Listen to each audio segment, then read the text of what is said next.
कपासिया और वक्त है उत्तर प्रदेश के सबसे popular show the debate show का। आज बात करेंगे कांग्रेस के उत्तर प्रदेश में सियासी अस्तित्व की। जब से प्रियंका गांधी उत्तर प्रदेश के प्रभारी के तौर पर जिम्मेदारी संभाली है, तब से प्रियंका गांधी कांग्रेस में जान फूंकने के लिए तमाम नए नए प्रयोग करती रहती हैं। आज प्रियंका गांधी जब कांग्रेस के प्रदेश मुख्यालय पर पहुंची तो 1 बजे मीडिया को संबोधित करते हुए उन्होंने कहा कि उत्तर प्रदेश में 2022 के विधानसभा चुनावों में कांग्रेस अब उत्तर प्रदेश में 40% महिलाओं को टिकट देगी। यानी आधी आबादी का कार्ड खेलकर कांग्रेस अपना सियासी अस्तित्व बचाने की उत्तर प्रदेश में तैयारी कर रही है। और हम ये आंकड़ों के लिहाज से ये भी बता दें, उत्तर प्रदेश में 403 विधानसभा सीटें हैं और जिसमें 40% सीटें 161 होती हैं। इतने कैंडिडेट कहां से आएंगे, किस तरीके से ये मैनेज किया जाएगा, इस पर चर्चा के लिए हमारे साथ बड़ा पैनल मौजूद है। भारतीय जनता पार्टी की ओर से आलोक वर्मा है, कांग्रेस का पक्ष डॉली शर्मा रखेंगी, वहीं सपा के प्रवक्ता के तौर पर आलोक कुमार हमारे साथ हैं। सबसे पहला सवाल भारतीय जनता पार्टी के आलोक वर्मा जी से। आलोक वर्मा जी, आपको लगता है कि कांग्रेस उत्तर प्रदेश में सियासी अस्तित्व की लड़ाई लड़ रही है? अब ये जो नया सिगुफा है 40% टिकट महिलाओं को देने वाला, इससे कितना फर्क पड़ेगा उत्तर प्रदेश में कांग्रेस के लिहाज से बात करें तो? मैं असल में मुझे इलेक्शन में भारतीय जनता पार्टी से बढ़त बढ़ाने की उम्मीद तो लगा ली है, कोशिश जरूर कर रही है, लेकिन ठीक तरीके से उत्तर प्रदेश घूमी नहीं है। अगर वो उत्तर प्रदेश के 75 जिलों में जाती तो उन्हें पता चलता कि लखनऊ के अलावा उनके पास कहीं झंडा है नहीं, उनके पास कार्यकर्ता नहीं है। लड़ने कौन आ रहा है कांग्रेस के पास? उनको पुरुष प्रत्याशी नहीं मिलेंगे, महिलाओं की बात तो बहुत दूर की बात है।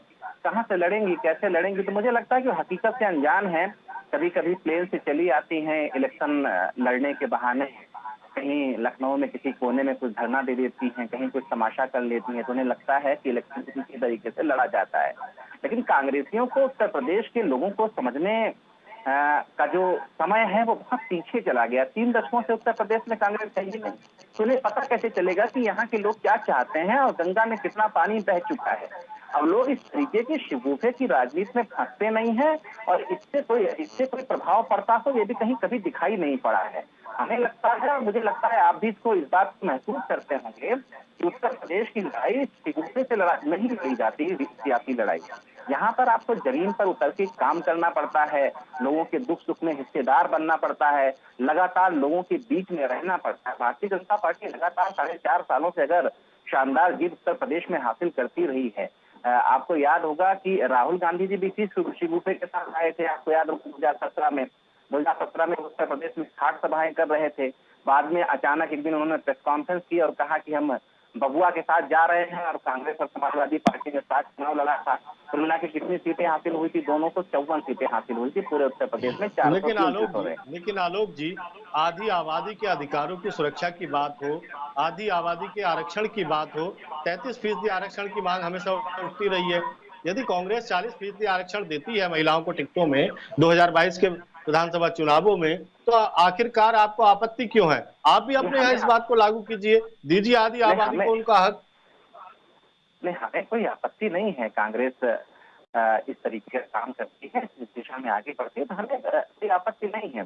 लेकिन वो धरातल पे दिखना चाहिए, केवल तमाशा नहीं होना चाहिए। मैं तो कभी कभी महसूस करता हूँ कि राहुल गांधी जी और प्रियंका गांधी जी के बीच में ही एक संघर्ष छिड़ा हुआ है। सोनिया गांधी जी चाहती हैं कि राहुल गांधी जी कांग्रेस का नेतृत्व संभाले, और प्रियंका गांधी जी की हसरत है कि उनको नेता बनाया जाए। वो नेता अपने आप को समझती हैं, महसूस करती हैं।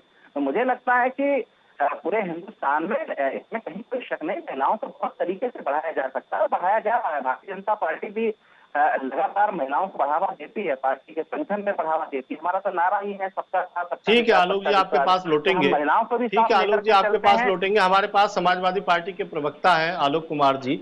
आलोक कुमार जी, क्या आपको लगता है कि उत्तर प्रदेश में विपक्ष की जो सक्रिय भूमिका होनी चाहिए उसको निभाने में कहीं ना कहीं आपके नेता पीछे रह जाते हैं और पूरा माइलेज प्रियंका गांधी लूट ले जाती हैं? चाहे हाथरस का मामला हो, लखीमपुर का मामला हो, या आधी आबादी को उनके अधिकारों का संरक्षण देने की बात हो। 40% टिकट का ऐलान कर दिया है महिलाओं को 2022 में प्रियंका गांधी ने। कहां रहेगी सपा पीछे? संजीव जी, सबसे पहले तो आप ये जानिए कि समाजवादी किसी भी मामले में पीछे नहीं रहते हैं। बात जहां चीखने, चिल्लाने, धरना प्रदर्शन और दिखाने की होती है, तो दिखावे में समाजवादी पार्टी विश्वास कभी नहीं करती रही है। बात दूसरा प्रियंका गांधी जी के हम नारे पर करें कि लड़की हूं और लड़ सकती हूं, समाजवादी पार्टी का हमेशा ये नारा रहा है कि लड़की हूं, परिवर्तन कर सकती हूं, और लड़कियों ने परिवर्तन करके दिखाया है।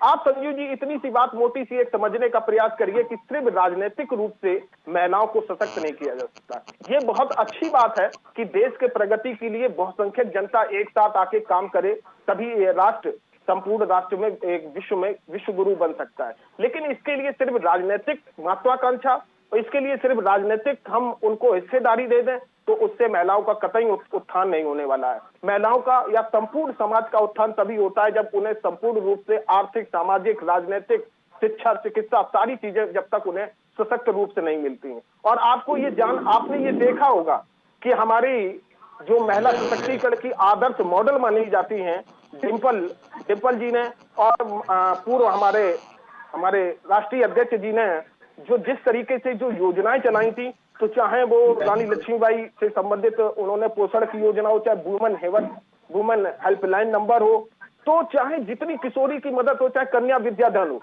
तो ये वो योजनाएं थी जो महिलाओं को मील का पत्थर साबित कर सकती थी, महिलाओं को आगे बढ़ा सकती थी। और आप ये सामाजिक ये अनाउंसमेंट भी बड़ा है आलोक जी, ये अनाउंसमेंट भी बहुत बड़ा है और इसके भी ऐतिहासिक परिणाम या ऐतिहासिक मील का पत्थर ये बन सकता है, क्योंकि उत्तर प्रदेश से शुरुआत हुई है, अब 5 राज्यों में चुनाव है, यहाँ सकारात्मक परिणाम आते हैं तो कांग्रेस आगे बढ़ाएगी। हमारे साथ कांग्रेस की डॉली शर्मा है। लड़की हूं, लड़ सकती हूं, क्या संदेश देने की कोशिश कांग्रेस की, डॉली शर्मा? हमेशा से लड़ाई लड़ते आए हैं, नाव हो हाथरस हो। प्रियंका प्रियंका ने आज ऐलान किया है कि 40% सीटें और 40% टिकटें महिलाओं को कांग्रेस पार्टी देगी, उनको उम्मीदवार बनाएगी, उनको सशक्त और मजबूत कर कांग्रेस पार्टी ने किया है। और मैं भी महिला हूँ, मुझे भी पार्लियामेंट टिकट कांग्रेस पार्टी लड़ाया है चुनाव और नेता बनाया है, पार्टी ने हमें मजबूत करने का प्रयास किया। इसी तरह प्रियंका जी ने आमंत्रित किया है उत्तर प्रदेश की महिलाओं को कि आइए भागीदारी कीजिए, आप आइए, अपनी लड़ाई लड़िए और अपने साथ और भी महिलाओं की लड़ाई लड़िए। ये प्रियंका जी ने एक संदेश देने का प्रयास किया है कि मैं लड़की हूँ और मैं भी लड़ सकती हूँ, अपने हक के लिए आवाज उठा सकती हूँ। अरे डोली जी, अरे जी। डोली जी, जब आपकी राजनीतिक हैसियत उत्तर प्रदेश में कमजोर है, तब आप इस तरीके के ऐलान करते हैं जिनको कर पाना बहुत मुश्किल है। आप हमें बताइए कि आपका जो उत्तर प्रदेश में महिला मोर्चा है, उसकी अध्यक्ष कौन है? उनकी टीम कितनी मजबूत है? कितनी महिलाएं प्रत्याशियों ने आपके पास आवेदन आपने किया है? शायद महिलाओं का नहीं देखा। अगर आपने देखा होता तो आपने ये बात नहीं कही होती। अरे हम थोड़ी आपके साथी दल कहते हैं। आपको हम आना तो चाहिए। हम आपको अरे साथी दल कुछ भी कहें, लेकिन उनको भी खुला आमंत्रण देती हूँ मैं, आइए देखिए कांग्रेस भवन में कि आज महिलाएं कितनी थी, क्या था। लेकिन डोली जी, ये सवाल तो बनता है ना कि आपका जो महिला मोर्चा उत्तर प्रदेश में है, उसमें कितने लोग जुड़े हैं, उसमें कितने चेहरे इस तरीके के हैं महिला नेताओं के आज जिनको कई प्रदेश जानता हजार है? महिलाएं कांग्रेस भवन में आई थी और अरे ये वहां वोट में आपको देख कन्वर्ट ही ना लेना हो पाते चाहिए था। भाई। वो अरे डोली आपको जी, देख लेना अरे चाहिए डोली था। जी, अरे डोली आप जी, ये अगर वोट में मैं कन्वर्ट नहीं हो अगर पाती। अगर अगर भीड़ देख अगर महिलाओं के हक की बात कोई उत्तर प्रदेश में कर रहा है, वो प्रियंका जी कर रही हैं। चाहे उन्नाव में कुलदीप सेंगर के खिलाफ की लड़ाई हो, चाहे हाथरस में दलित बच्ची के खिलाफ जो भाजपा सरकार में हुआ उसकी जी। लड़ाई हो, चाहे कहीं भी महिला के साथ उत्पीड़न उत्तर प्रदेश में हो रहा हो, प्रियंका गांधी वो पहली आवाज होती है जो महिलाओं के हक में आती है। हर चीज वोट के लिए नहीं की जाती है। प्रियंका जी ने खुद अपने आप से कहा है कि आज वोट की लड़ाई नहीं है, देश को बचाने की लड़ाई है। ठीक है, अरे सब देश के बचाने की बात करते हैं। आलोक जी, समाजवादी पार्टी कहाँ पीछे रह गई? डोली शर्मा कह रही हैं कि उत्तर प्रदेश में अत्याचारी सरकार के खिलाफ कोई लड़ाई लड़ रहा है तो कांग्रेस है, प्रियंका जी हैं। शोषितों पीड़ितों को कोई आंसू पहुंच रहा है तो प्रियंका जी हैं। आप कहाँ हैं भाई? देखिए डोली जी, बात को सही से मेरे हिसाब से बता, एक अपनी स्पष्टता नहीं रख पाई कि लड़की हूं, लड़ सकती हूं। आखिरकार वो किससे लड़ रही हैं? आखिरकार वो कहीं ना कहीं सत्ताधारी दरिंदों से लड़ रहे हैं, और दरिंदों से लड़ने की बात कर रही हैं। समाजवादी पार्टी की सरकार ने उन दरिंदों को खत्म करने के लिए एम्बुलेंस सेवा 1090 नंबर ऐतिहासिक पूरे वर्ल्ड में जिसकी प्रशंसा अरे हुई, तो आप भी आदरणीय तो लड़िए। अरे डिम्पल भाई जी ने उस क्राइम आप को ही खत्म एक कर दिया तरफ तो था। शोर मचाते हैं आलोक जी, आप एक तरफ तो शोर मचाते हैं कि आप विपक्ष हैं उत्तर प्रदेश में, सबसे ज्यादा विधायक आपके पास हैं, सबसे ज्यादा विपक्षी जो कार्यकर्ता है वो आपके पास है जमात, वो लड़ाई कांग्रेस लड़े, ये कहाँ का न्याय है भाई? कांग्रेस सिर्फ, संजीव जी, सिर्फ प्रेस में लड़ रही है। कांग्रेस सिर्फ महानगरों में लड़ रही है। कांग्रेस सिर्फ अपने अस्तित्व के लिए संघर्ष कर रही है। हम सर्व समाज को और हर प्रकार के वैमनस्यता को खत्म करने के लिए, लोकतांत्रिक किसी भी मूल्यों लिए की लड़ रही स्थापना के लिए, है, बेटियों लड़ाई के लड़ना सम्मान कोई के लिए हम उत्तर इससे प्रदेश ज्यादा के कोई आम काम कर आदमी ही की नहीं सकता है। आवाज संपूर्ण लड़ने, विश्व में उत्तर वुमेन प्रदेश पावर के आम आदमी हेल्पलाइन की नंबर आवाज पर उठाना आज 20 गलत है मिनट में क्या? क्विक रिस्पॉन्स होता आज था, उत्तर जिसका प्रदेश के आज आम योगी आदमी की सरकार आवाज ने उठाना उस गलत वीमन है क्या? हेल्थ आप अरे कैसी डोली जी नंबर को बातें कर कमजोर रहे कर हैं? दिया। बात आने आप दीजिए। कैसी बातें डोली जी कर रहे हैं? आप कहाँ थे हाथरस में? अखिलेश जी को समय नहीं मिला हाथरस जाने का? जाना चाहिए था उन्हें। वहाँ का संघर्ष प्रियंका जी ने किया, राहुल गांधी जी ने किया। आप अगर हैं और लड़ाई लड़ रहे हैं तो कहाँ थे आप हाथरस में? मैडम, हाथरस की घटना में समाजवादी पार्टी का संपूर्ण संगठन वहां पर मौजूद था। और आप जानिएगा, और मनीष गुप्ता जो गोरखपुर में व्यापारी की पुलिस कर्मियों के द्वारा पीट कर हत्या हुई, वो उसके साथ चाहे न्याय हो, चाहे मुआवजा हो, चाहे सम्मानित राशि हो, चाहे सम्मान की बात हो, संघर्ष का मादा सिर्फ और सिर्फ उत्तर प्रदेश में समाजवादी पार्टी के पास रहा है और रहेगा। हम लोग अन्याय के, अनाचार के विरुद्ध संघर्ष करते रहे हैं अखिलेश जी, और संघर्ष करते रहेंगे। और सोनिया गांधी हो सकता है कि पूरे देश में एक हो, लेकिन उत्तर प्रदेश में हर कार्यकर्ता अखिलेश है, हर महिला आदरणीय है, हर महिला यहाँ पर संघर्ष करने की क्षमता रखने वाली है। आप कहाँ पे, किस बात पे आप सोच रहे हैं? आपका संगठन कहाँ है? आप महिला मोर्चा की बात कर रही हैं, आपने टिकट वितरण में कितना आपने न्याय किया, ये आंकड़े आपसे मत पूछिएगा। ठीक है, अरे ठीक है, निर्भया भारतीय कांड जनता मैडम पार्टी आप ही के के पास जमाने चलते में हुआ था। हैं, आलोक वर्मा जी के पास चलते हैं। आलोक जी ठीक है आलोक जी। डोली जी ठीक है, अरे ठीक है भाई, आप विपक्ष की लड़ाई लड़ते रहे ना, सत्ता पक्ष भी है, उनसे भी सवाल पूछ लें। आलोक वर्मा जी, आपको क्या लगता है कि उत्तर प्रदेश में जिस तरीके से विपक्षी दलों के तमाम नेताओं ने सरकार की नाकामियों पर चोट करनी शुरू की है, चाहे कानून व्यवस्था हो, शिक्षा हो, स्वास्थ्य हो, रोजगार हो, और उत्तर प्रदेश के लोगों के लिए सबसे बड़ा मुद्दा महंगाई, क्या आपको लगता है कि उत्तर प्रदेश में 2022 का विधानसभा चुनाव आपके दल के लिए बहुत आसान है या राहें कठिन है? आलोक वर्मा जी। नहीं, इसके लिए तो पिछले 5 सालों का इतिहास ही देख लीजिए, बहुत पीछे जाने की जरूरत नहीं है। लगातार जो इलेक्शन के दौरान जो लड़ाइयां हुई हैं और जिस तरीके से उत्तर प्रदेश में गठबंधन हुए हैं, उसके बाद भी हमने शानदार जीत हासिल की है। कोई भी चुनाव हो, विधानसभा का रख लीजिए, 2017 में इलेक्शन हुआ था, कांग्रेस और समाजवादी पार्टी के साथी एक हुए थे, एक साथ उन्होंने चुनाव लड़ा था।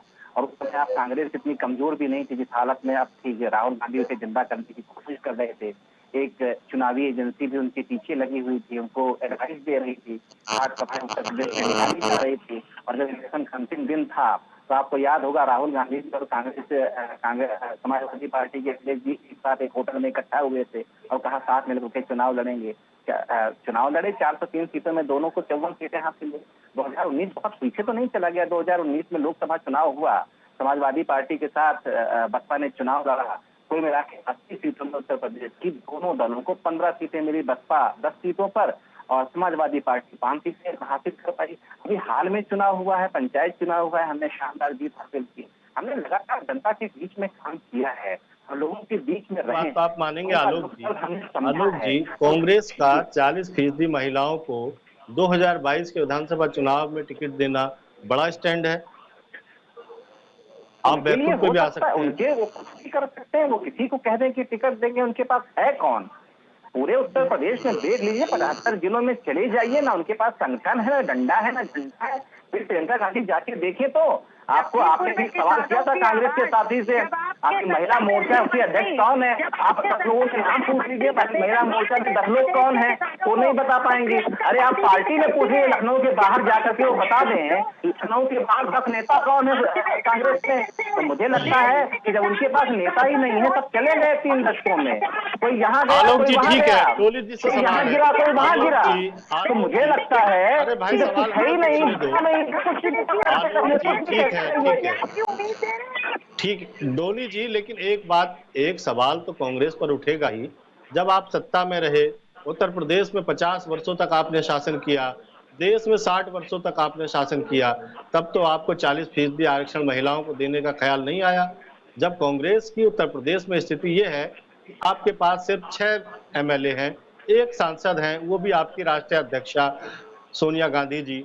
जब आप उत्तर प्रदेश में अस्तित्व की लड़ाई लड़ रहे हैं, आपकी जो सांगठनिक क्षमता है पूरी तरीके से चरमरा गई है, तब आप नए नए प्रयोग कर रहे हैं, 40% दे देंगे। ये कोई अरे भाई नया जब आप प्रयोग नहीं है, क्या लड़ाई लड़ना गलत है? आप मुझे इस बात नहीं, का जवाब बिल्कुल गलत दीजिए। नहीं है। अरे डॉली जी बिल्कुल गलत नहीं है। राजस्थान छत्तीसगढ़ में अभी हाल में इलेक्शन हुआ, तो वहाँ आप विपक्ष में है ना, वहाँ आप विपक्ष में है ना मेरे भाई, वहाँ भाजपा विपक्ष में है ना।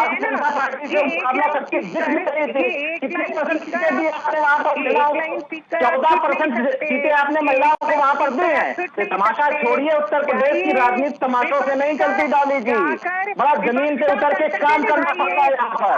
उत्तर प्रदेश की राजनीति का चेहरा क्या दूसरा है। प्रियंका गांधी जी को समझाइए, काहे को इतना मेहनत कर रही है इस वजह, तमाशे से, शिबूते से, इस तरीके से सियासत उत्तर प्रदेश में नहीं चलेगी।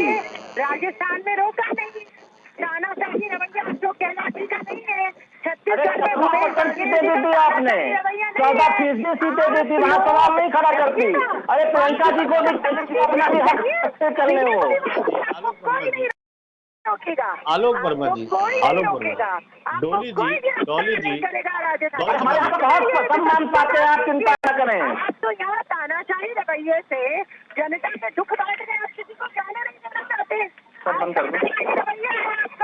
आप तो लोगों को गाड़ी से घूमेंगे भी और दुख बांटने भी किसी को नहीं देंगे। कोई चाहेगा तो लोगों की संवेदना को आप राजनीति करेंगे तो वो राजनीति करेगा, आप करिए भाजपा, करिए राजस्थान में जाए राजस्थान, लेकिन अरे ठीक है, नहीं रोकेंगे आपको,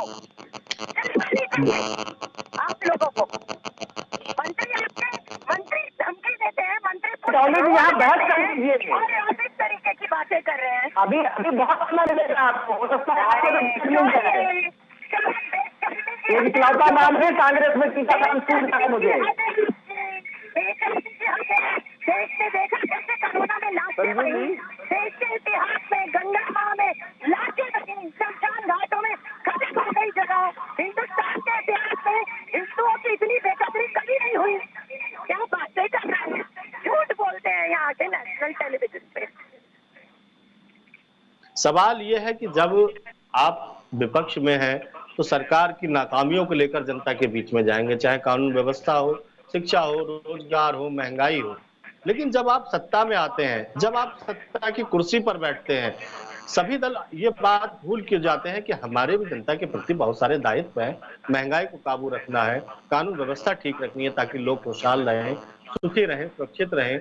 और जब आप विपक्ष में आते हैं तो एक दूसरे पर कीचड़ उछालने लगते हैं।